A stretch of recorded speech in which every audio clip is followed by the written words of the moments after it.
¿Qué tal? ¿Cómo están? Muy buenas tardes. Me da gusto estar nuevamente con ustedes en una emisión más de su programa Impulsando el Derecho a través de la plataforma Uvavisión. Recuerden que pueden ver este programa y todos los anteriores en nuestra página de Facebook, donde estamos como Impulsando el Derecho. En Instagram y en YouTube nos encuentran como Impulsando el Derecho MX. Y bueno, pues después de esta jornada electoral que hemos vivido aquí en la Ciudad de México y en toda la República, pues no nos queda otra más que seguir adelante y seguir con estos proyectos que cada uno tiene ya enfocados. Y hablando de proyectos enfocados, pues creo que el tema de hoy no tiene que ver nada con las elecciones, pero sí tiene que ver con algo trascendente en nuestra vida, ¿sí? Y es la importancia del duelo sano, que va muy relacionado con el tema del testamento. Así que bueno, para hablar de este tema nos acompaña la maestra Nancy Flores, a quien le doy la más cordial bienvenida. Maestra, ¿cómo está? Buenas tardes. Hola, maestro, buenas tardes. Muy bien, gracias. Aquí ya muy entusiasmada de estar con ustedes, puesto que el programa pasado no pude estar, pero bueno, estuvo en representación del maestro Hansen con un excelente programa y pues encantada de estar aquí, más con la invitada de lujo que tenemos el día de hoy. ¿Quién nos acompaña, maestra Nancy? Claro que sí, es la maestra Liliana Guerrero. Ella es licenciada en fisioterapia, tiene una maestría en tanatología, aparte pues diversos años de especialidad en toda esta materia de la fisioterapia, de manejar con las personas parte del duelo y de los procesos que acompañan a los pacientes, ¿sí?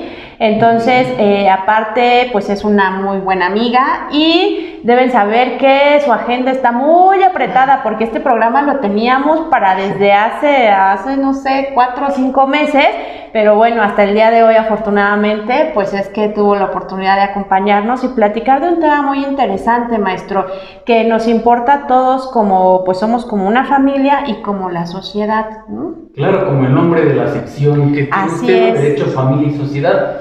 Y sí es importante este tema porque a veces pues es difícil tratarlo, más cuando se está pasando por esta etapa de duelo después de la pérdida de un ser querido. Y antes de que empezáramos y entráramos a leer, estamos platicando precisamente la importancia que tiene antes de llegar a este suceso donde una persona pierde la vida, pues la importancia de haber celebrado algún testamento que culturalmente pues no estamos muy acostumbrados y que a veces pues también pensamos, o la gente llega a pensar que cuando hablamos de testamento dice, no, me voy a morir, no, ¿qué tal que lo hago y después me muero? Pero ¿qué le parece, maestra? Entonces, si para empezar nos empieza a decir qué debemos entender o qué es el testamento. Claro que sí, maestro. Y un punto muy importante que usted acaba de tocar respecto a que debemos hacer o crear esta parte de educación y de cultura de dejar pues las cosas como en claro, ¿no? Parte del patrimonio, de nuestros bienes, etcétera. Pero entonces, ¿qué va a ser el testamento? El testamento es un acto jurídico personalísimo que puede ser revocable, es libre. ¿Qué quiere decir esto? Que cualquier persona, cualquiera de nosotros, cualquiera de ustedes que se encuentren allá en casa, puede realizar este testamento. ¿Qué quiere decir? Que pueden disponer de sus bienes libremente a las personas que ustedes deseen, ya sea hijos, nietos, vecinos, abuelos, incluso hasta la beneficencia pública, ¿no? Entonces, claro, es parte de ser libre, entonces que tu persona vas a poder dejarle tus bienes a quien deseas. No te pueden obligar o no te deben obligar por esas razones que este acto jurídico es libre y es personalísimo. ¿Qué quiere decir? Claro. Que el titular del patrimonio o de estos bienes es la persona que los va a designar, puede ser a título universal o a título particular. ¿Qué quiere decir? Que puede ser a una sola persona o a 3, 4, pero designándoles específicamente cada bien, okay, o en su caso, de forma general, a las personas que así lo deseen. Entonces, este testamento se lleva a cabo ante el notario público. Okay. Con todas las reformas que hemos tenido en el Código de la Ciudad de México, pues este testamento es solamente ante el notario público. No es algo tan complicado, evidentemente se tienen que pagar derechos, pero es algo que nosotros, incluso abogados, le tenemos que hacer el hincapié, le tenemos que estar comentando a las personas que deben realizar este testamento ¿Por qué? Porque si una vez dejando testamento existen problemas con los bienes o con el patrimonio de los difuntos, de los decuyos, así se les nombra, entonces cuando no hay testamento todavía se vuelve más complicada la situación en cuestión jurídica, e incluso nosotros sabemos también en esta parte que pues hasta las relaciones familiares se llegan a perder. O llega a existir como una relación no tan sana o tan estrecha como antes la existía. Entonces, por eso es importante que en todas las familias nos hagamos a la idea y nos eduquemos en que debemos dejar un testamento para así poder disponer de los bienes o que las personas dispongan de los bienes como fue nuestro deseo en vida. Claro, totalmente de acuerdo que hay que fomentar esa cultura de realizar un testamento. Y aparte de lo que nos acaba de platicar maestra Nancy, entonces, ¿cuáles serían las características del testamento? Ok. De las características que ya habíamos mencionado, pues es libre, es personalísimo, es revocable. ¿Qué quiere decir? Que tú puedes realizar un testamento el día de hoy y si quieres cambiarlo en un mes, en 2 meses, en un año, lo puedes hacer. Y el testamento que va a tener efectos es el último que tú tengas es el que va a tener efectos.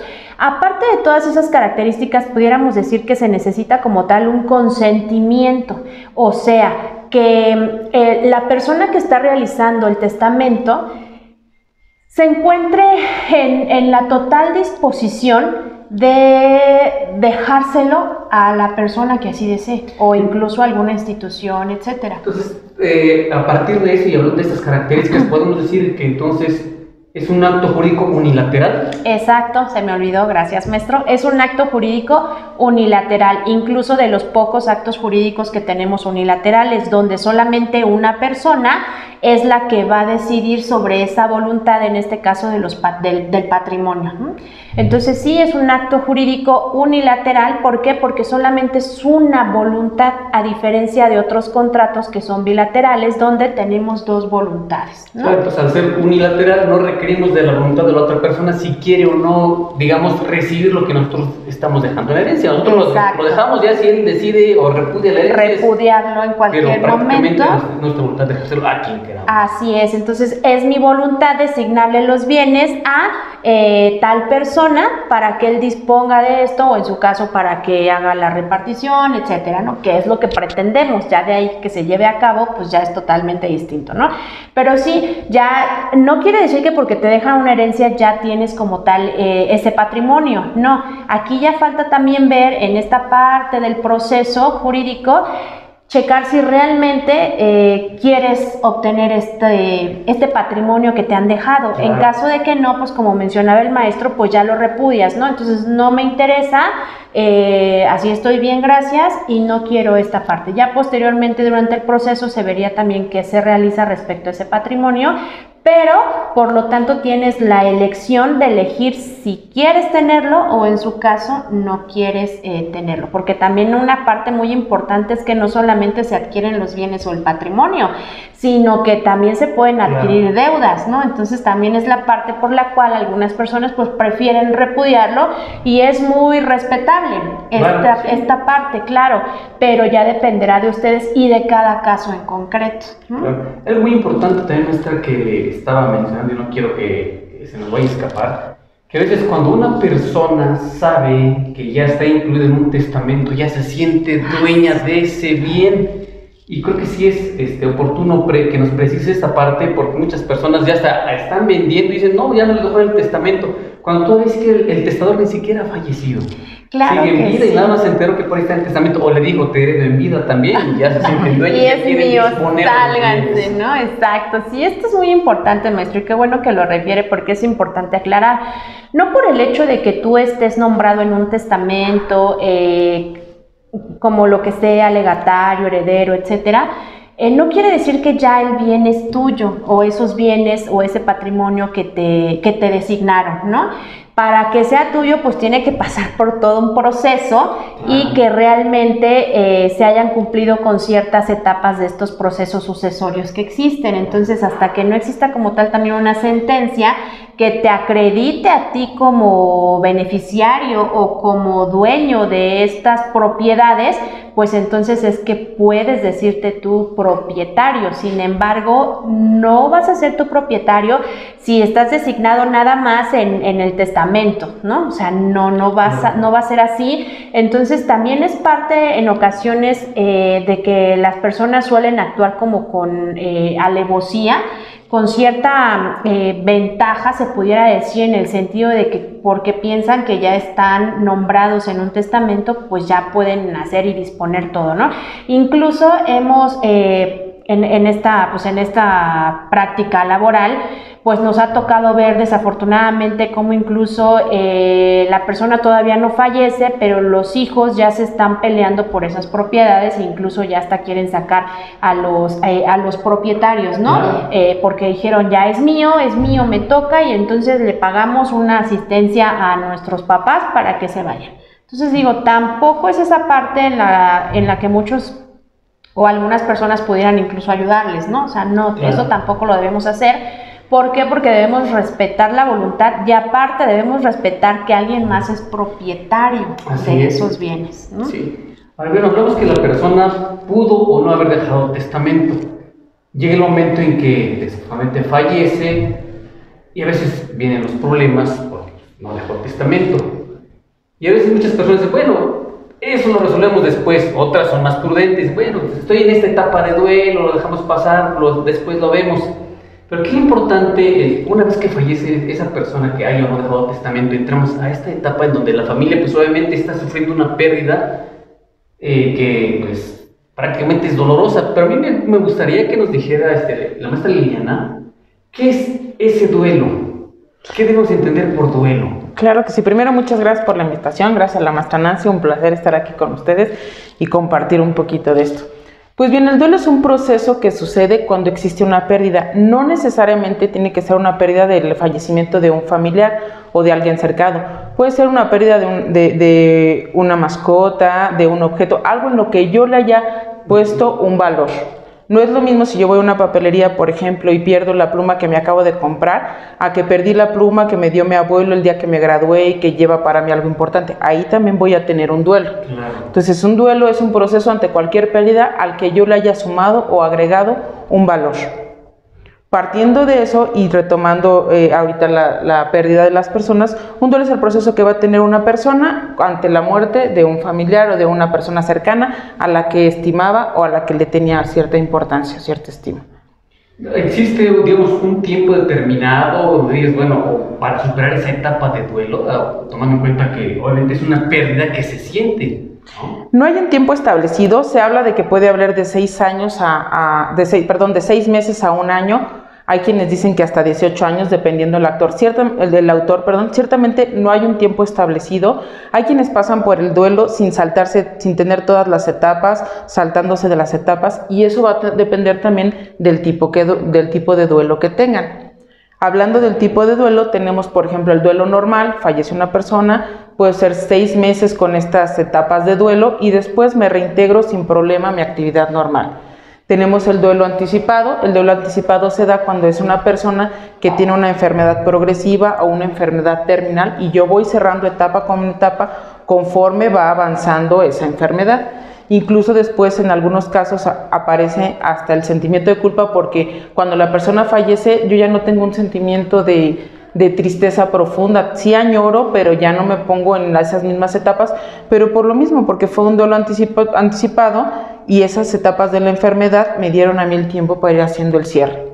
Está el duelo postergado, que es el que en este caso y hablando de este tema nos puede perjudicar, porque es un duelo en el que yo no acepto la muerte, yo no me doy el tiempo de vivir el duelo, entonces todo el tiempo estoy negándolo y estoy postergando todo lo que me hablen referente a vamos a ver el testamento, vamos a ver dónde vamos a depositar, vamos a ver qué va a pasar con las cuentas. Yo todo lo postergo porque no tengo el duelo y no me ha caído el 20, por así decirlo, de que ya no está la persona. Sigo pensando que la persona está en un viaje, que no tarda en regresar, que se fue al hospital y va a regresar. Entonces no tengo la capacidad de afrontar todo lo que viene.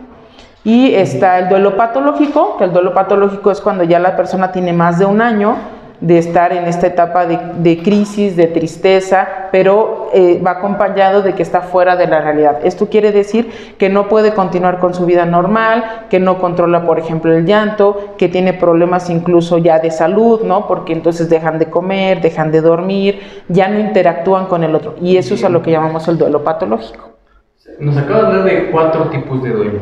Y me gustaría que regresando del corte comercial, me dijera entonces si es importante que la persona viva su duelo, porque a veces dicen, ay, no te preocupes, todo va a estar bien, y así nos tratan de aligerar esa cara cuando dicen, no, todo va a estar bien, no te preocupes, o ya no sufras, ya no llores. Entonces me gustaría que regresando del corte nos platicara si es importante que la persona en verdad viva su duelo. Claro. Bien, vamos a un pequeño corte comercial y regresamos con más de Impulsando el Derecho a través de la plataforma UvaVisión. Regresamos.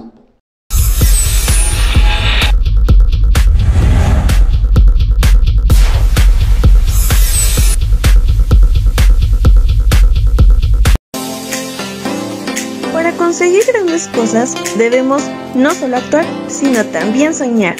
Por eso te invitamos a ver el programa Sueños y Oportunidades con la Master Coach Silvia Miriam Olvera, martes a las 19 horas. En UvaVisión, reinventamos la comunicación.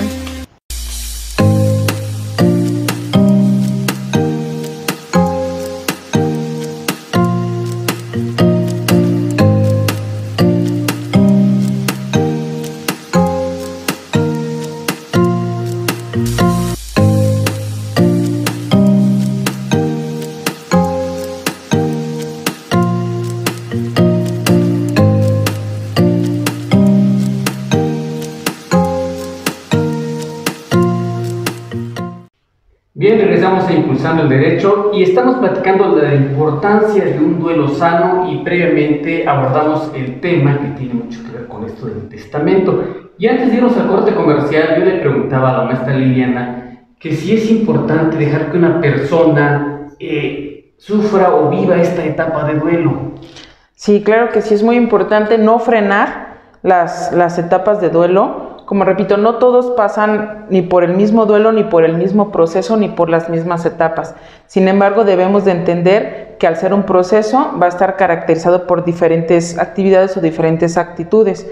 Vamos a saber que la persona pues puede tener manifestaciones como llorar, como no tener hambre, ¿no? Pero es importante dejar que las vivas, no tienes que comer porque si no te vas a poner mal, no, porque si no vas a seguir tú, no, ya no llores porque te están viendo. Todo eso es lo único que estamos haciendo es bloquear ese duelo y al rato ese bloqueo va a traer consecuencias. No importa la edad, no importa si estamos hablando de que el duelo lo está viviendo un niño, un adolescente, una persona adulta. Si nosotros bloqueamos ese duelo, es muy probable que entonces caigamos después en un duelo patológico o en un duelo no resuelto. ¿Y eso en qué nos va a influir? Nos puede influir en cuando vengan otros tipos de duelos, cómo se van a manifestar. Perfecto. Ok, maestra. Usted ya nos había comentado esta parte de a lo mejor algunas manifestaciones, que es la de llorar, dejar de comer, pero ¿existen algunas otras manifestaciones del duelo? Sí, vamos a tener diferentes manifestaciones de acuerdo a la persona y de acuerdo a la historia de la persona. Lo normal es el llanto, pero por ejemplo, si hablamos de esta manifestación del llanto, nos vamos a ir dando cuenta que el duelo va a ir pasando por el proceso cuando al principio este llanto es incontrolado. Este llanto es a todo momento, recuerdan a la persona y es tener el llanto, hablan de la persona y es tener el llanto, viene una persona a darle el pésame y es tener ese llanto, es el llanto a todo momento. Sin embargo, durante esta manifestación se tiene que ir modificando ese llanto. Más adelante el llanto va a ser aislado, va a ser por ejemplo que la persona busque un lugar para llorar o llore nada más en las noches y después ya va a ser un momento específico.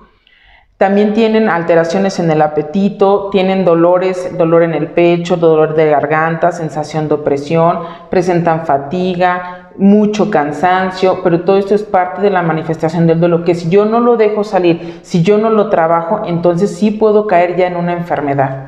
Entonces vamos a tener también periodos de falta de atención, de repente de alteración, puede haber periodos cortos de alteración del lenguaje, de sé que quiero decir, pero no me acuerdo cómo decirlo.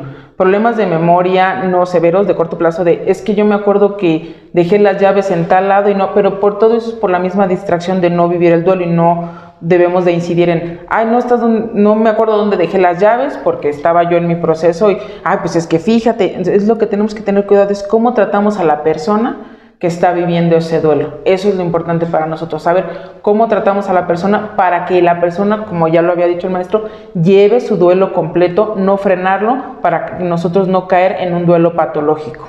Okay. Ahora bien, sabemos que obviamente la muerte nunca está prevista y se pierde la vida bajo distintas circunstancias. Entonces, ¿podemos ligar lo que es el tipo de muerte al duelo? ¿Cómo se puede ligar esta parte? Sí, bueno, tenemos diferentes tipos de muerte. Tenemos, por ejemplo, la muerte anticipada, ¿no? La muerte inesperada y la muerte natural. La muerte natural va dentro del ciclo de vida. Sabemos que o lo esperado o lo que siempre se habla es que los hijos entierran a los padres, ¿no? Esa sería una muerte natural. Pero si hablamos de muertes inesperadas, o de muertes inesperadas, estamos hablando de cuando tuvo un accidente automovilístico y en la mañana salió de casa y ya no regresó, cuando de repente le dio un infarto y ya no regresó. Son las muertes que no estamos esperando y que de pronto llegan. A eso se une también las muertes donde es al revés el ciclo de la vida, donde entonces en vez de que los hijos entierren a los papás entierran a los hijos. Y entonces eso se vuelve muy complicado porque es luchar con esa pérdida, con esa muerte, y es luchar contra, pues, ¿por qué te lo llevaste? Si se supone que primero vamos nosotros como papás y después hijos, ¿por qué lo hiciste al revés? Y también existe otro problema cuando, por ejemplo, las personas son secuestradas y entonces yo no tengo un duelo porque yo no sé si la persona está viva, si mi familiar o la persona que han secuestrado está viva o está muerta. Pasa cierto tiempo, yo sigo sin saber y todo el mundo me dice, es que supéralo. Yo no puedo superar algo cuando nosotros como mexicanos estamos acostumbrados a tener un rito, llámese la religión que se llame, tenemos que tener un rito de cierre ante una muerte. Entonces pasa el tiempo y de repente sabes que ya encontraron ciertos restos, pero yo cómo cierro o cómo tengo un duelo con este tipo de restos. Y ese es un tipo de muerte también no esperada, es un tipo de muerte inesperada y es un tipo de muerte violenta a final de cuentas. Entonces, dependiendo del tipo de muerte es como yo voy a tener la facilidad o la dificultad para vivir el proceso de duelo. Y eso es muy, muy importante. Y por ejemplo, maestra, se me ocurre, en esta situación que estamos viviendo como sociedad, que ya desafortunadamente llevamos aproximadamente un año en México, a nivel internacional pues más, ¿qué pasa con esta parte de la pandemia, de lo que vino a traer toda esta situación que al final del día no se estaba esperando, pero que fue de un momento a otro en el que yo creo que desafortunadamente todos los mexicanos, todas las familias perdimos a seres queridos? Entonces, ¿qué pasa con esta parte del duelo?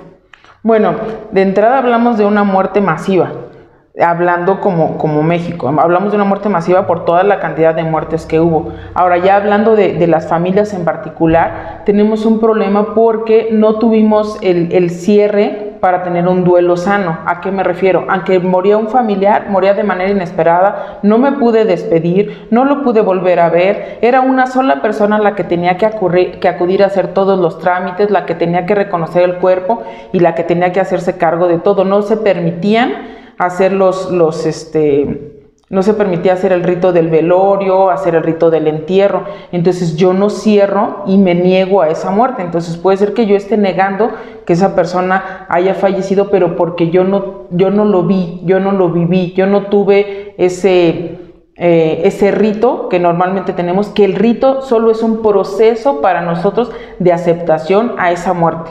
Es el proceso que nosotros necesitamos para asimilar esa muerte y después poder pasar por el duelo para superar esa muerte.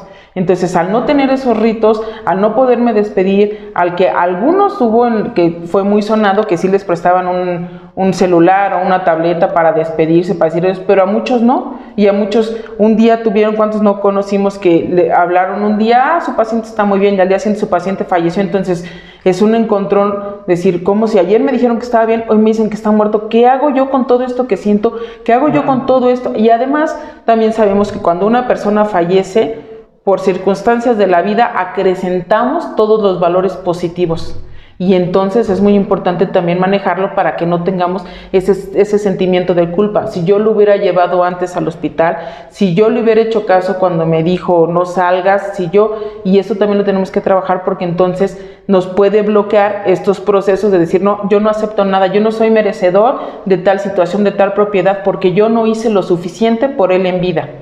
Y entonces, bueno, se vienen ya otro tipo de situaciones o otro tipo de conflictos, también ya hablando jurídicamente. Y por ejemplo, ¿cómo les ayudamos? Nosotros como sociedad y nosotros que nos quedamos aquí, ¿cómo le podemos ayudar a las personas que están viviendo este duelo por estas muertes masivas que usted refiere, maestra? Pues lo importante, lo primero es hacerles consciente de que la persona murió, porque de repente dicen, no, es que lo primero que hacen, murió X persona, no es cierto, no me digas.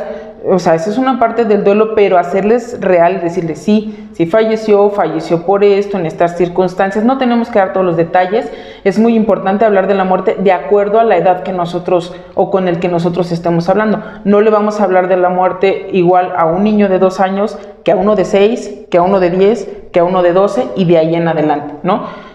Si nosotros, por ejemplo, vamos a platicar, un niño de 2 años para abajo no entiende el concepto de muerte. Él solo va a sentir que la persona que estaba con él, llámese abuelito, papá, mamá, abuelita, ya no va a estar. Y más adelante va a preguntar, ¿y por qué no está? ¿Y a dónde está? ¿Y por qué no ha venido? Pero no es algo a lo que le tome como tanta importancia. Sí, más importancia es mamá y papá, pero no se va a centrar en eso. Si hablamos de los 3, por ejemplo, a los 6 años, el niño es una muerte, para ellos es una muerte reversible.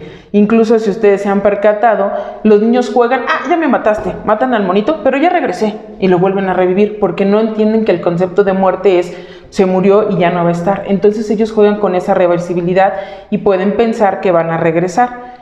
Y de los 6 a los 9 empiezan a entender, se murió, y empiezan a asociar, se murió porque se fue al hospital, se murió porque se enfermó, entonces si yo me enfermo me voy a morir. Entonces es muy importante que para nosotros ayudar a los niños o a las personas, aterricemos bien cómo murió. Primero yo tener claro cómo murió, bajo qué circunstancias murió, para yo de acuerdo al lenguaje de cada quien, ya sea niños, ya sea adultos y ya sea personas de la tercera edad, explicárselos.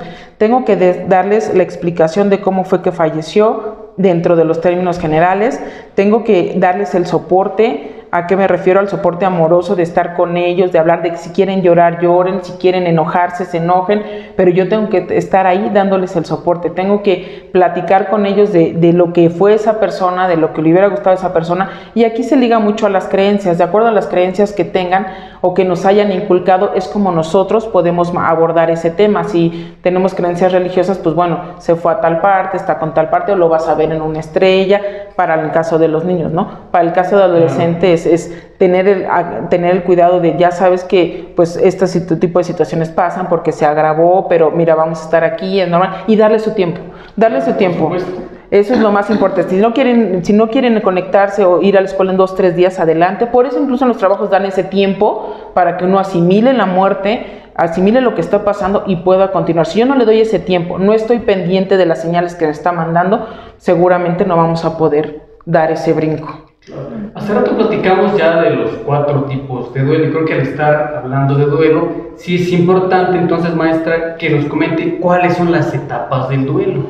Las etapas de duelo, básicamente es importante mencionar que un duelo no se vive de la misma manera, incluso en la misma persona. No es lo mismo si fallece el papá o si fallece un hijo, ¿no? Y no es lo mismo que fallezca a una persona y a otra persona, van a vivir duelos diferentes. Y lo que él vivió le puede ayudar a la otra persona, pero no va a ser exactamente lo mismo. Incluso dentro de la misma persona no va a vivir el mismo duelo si se muere papá que si se muere mamá, claro, porque depende del apego. Entonces ahí las etapas de duelo pueden ir. La primera es la negación, vamos a negar todo. Después primero estar en un estado de shock, donde vamos a estar así como ¿qué pasó? Después va a haber una negación. Después va a venir una etapa de ira, donde yo tenga el coraje de por qué pasó, ¿no? Y cómo fue, por qué fue. Después va a venir una negociación de, bueno, pues es que si pasó fue por esto, bueno, y finalmente va a venir la aceptación. Es muy importante mencionar que aunque existen estas etapas mencionadas por Kubler-Ross, que fue la primera tanatóloga, en hablar de las etapas. No siempre se tienen que dar las 5 etapas y las etapas no son en orden. Yo puedo brincar de una etapa a otra sin ningún problema. No se tiene que dar forzosamente en ese orden las etapas. Correcto. ¿Y cuál sería entonces la consecuencia de postergar el duelo? La consecuencia de postergar el duelo es postergar todo lo que implica la muerte de una persona. El cómo yo actúe ante una muerte tiene que ver el cómo yo he actuado en muertes anteriores y cómo mis familiares han actuado en muertes anteriores. Si yo postergo un duelo, ¿qué es lo que voy a hacer? Voy a postergar todo lo que conlleva a lo que pasó con esta persona. Hablando, por ejemplo, de lo que estaban ustedes comentando del testamento, si yo postergo un duelo, yo no estoy aceptando que la persona falleció, por lo tanto, yo no voy a ir a ejercer mi derecho sobre tal o cual situación. Yo voy a estar negada, para mí no ha muerto, no quiero saber nada, hagan ustedes lo que quieran hacer, y después, cuando viene la etapa de aceptación y cuando ya entonces entiendo que falleció, a lo mejor ya es demasiado tarde, o ya hubo alguien que actuó con dolo y ¿cómo se dice? Se aprovechó de esa etapa, y ya no estoy yo en mis 5 sentidos, en mi sano juicio, para decidir y actuar por mí. Ok, y a lo mejor esto tendría relación, maestra, con lo que hablábamos del testamento, ¿no? De que si tú postergas esta parte del duelo, entonces puede ser que llegues a tener consecuencias jurídicas derivadas de que no lo manifestaste, pudiera ser de una manera apropiada. O que en esa etapa de depresión profunda alguien se haya aprovechado y fírmame acá, y entonces no, ahora ya es para acá. Entonces es muy importante, muy importante que se lleve un duelo sano, que se lleve por las etapas que se tenga que llevar, que se tenga un acompañamiento para yo poder estar lúcido para lo que se tenga que decidir, porque sabemos que después de la muerte viene el testamento, vienen situaciones de diferente índole en el trabajo, y tengo que estar yo bien para ejercer todo eso, pero sin perder que yo existo como persona y que yo tengo un proceso que tengo que llevar. Perfecto. Pues maestra Liliana, no cabe duda que es un tema importante que no siempre se toca, a veces todos lo tienen así como que muy alejadito porque pues piensan que al hablar de muerte, hablar de duelo, pues nos va a tocar, pero sabemos que sí, y en algún momento no sabemos cuándo.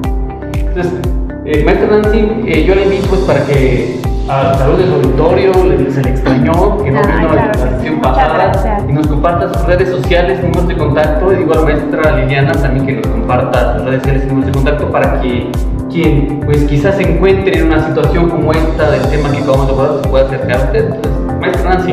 Claro que sí, muchas gracias. Antes que nada agradecerle a la maestra Liliana que tuvo la oportunidad de acudir con nosotros el día de hoy.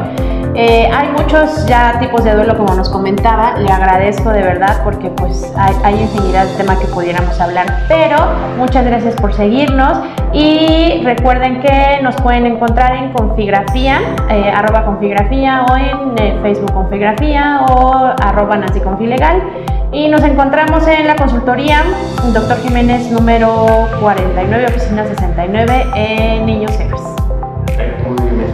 Maestra Liliana, redes sociales y números de contacto, ¿dónde la pueden localizar? Ya nada, en el Facebook literal como Liliana Guerrero, pero de todas maneras si necesitan alguna asesoría, alguna ayuda o quieren platicar, pues pueden contactar con la maestra Nancy, y ella sin problema me contacta y nos ponemos de acuerdo con todo gusto para ayudarles. Perfecto, muy bien. Pues agradezco a todos ustedes que nos hayan acompañado en esta tarde, deseándoles que tengan un día sensacional. Recuerden, mi nombre es Abraham Rustegui, síganme en mis redes sociales, en Facebook me encuentran como Abraham-Uri-Hoy, al igual que en Twitter y en Instagram. Me despido, que tengan excelente tarde y nos vemos la próxima.